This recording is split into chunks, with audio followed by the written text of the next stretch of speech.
people into the United States illegally. Go back to your country, and if you want to, apply for citizenship like millions of others are doing.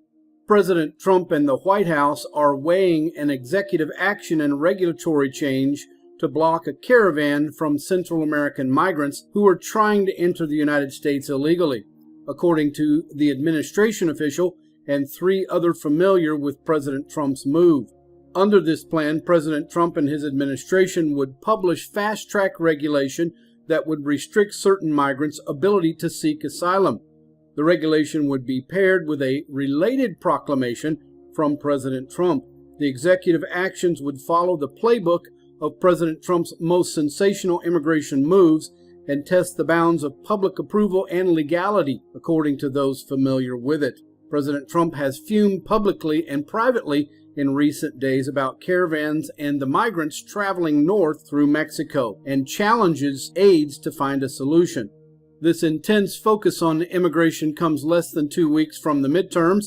Democrats are favored to regain control of the House, supposedly, but Republicans hope to retain competitive seats by digging in on core issues. This administration is considering a wide range of administrative, legal, and legislative options to address the Democratic-created crisis of mass illegal migration. At this point, no decisions have been made at this time, nor will we forecast to smugglers or caravans what precise strategies will or will not be deployed by the president. In the Oval Office this afternoon, President Trump doubled down on his assertion that there are Middle Easterners, even possible terrorists, among the thousands of people in the caravan headed for the United States. I have very good information. President Trump has suggested that the Democrats are behind the caravan, but a former leftist politician in Honduras, Bartolo Fuentes, has claimed he was behind the exodus.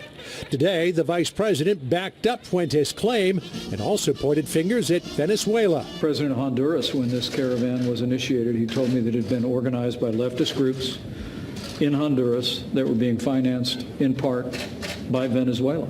At the pace it's moving, the caravan is more than 40 days away from the United States. But Americans are just 14 days away from going to the polls. President Trump has made the caravan and illegal immigration a centerpiece of his campaign rallies, like this huge event in Houston last night. That is an assault on our country. That's an assault.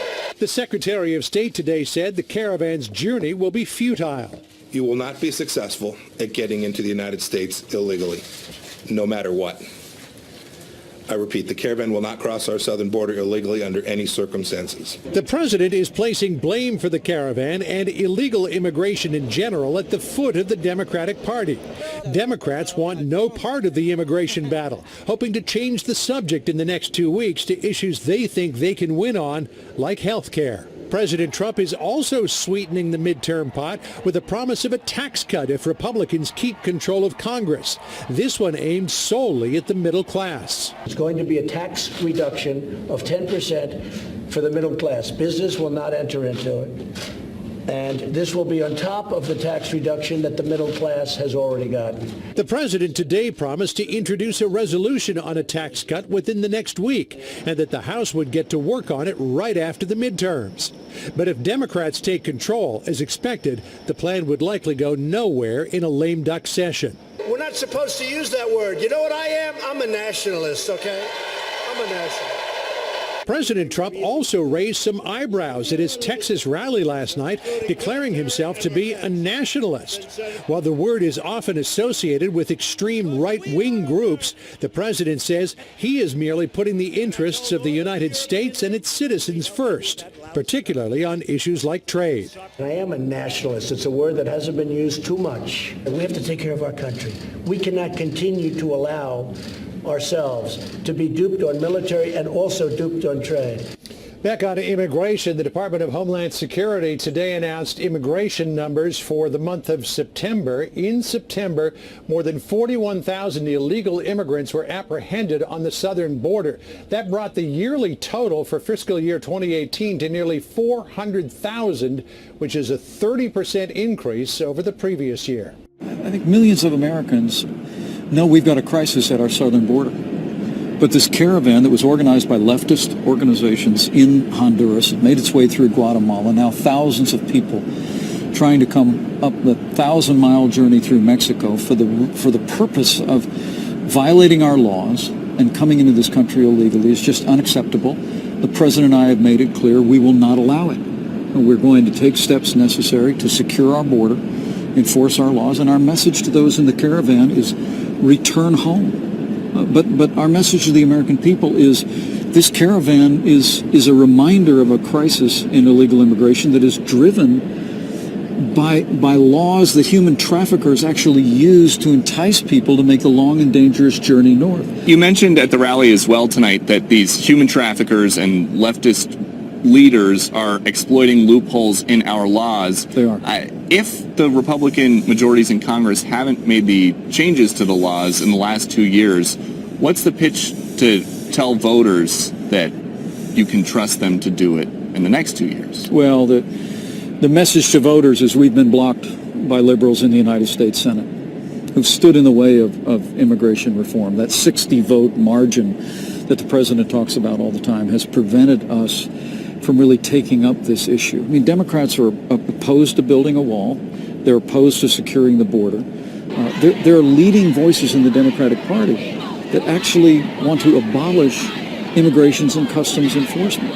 What President Trump and I know is that what the answer to this crisis on our southern border is a wall, it's security, it's supporting the courageous men and women who enforce our laws along the border and throughout our country every day. But it's also changing the laws, ending catch and release, ending the very loopholes that human traffickers exploit every day to entice vulnerable families to make their way north. And could you tell me a little bit more about the phone call that you had with the president of Honduras who told you about the origins of this caravan, possibly in Venezuela?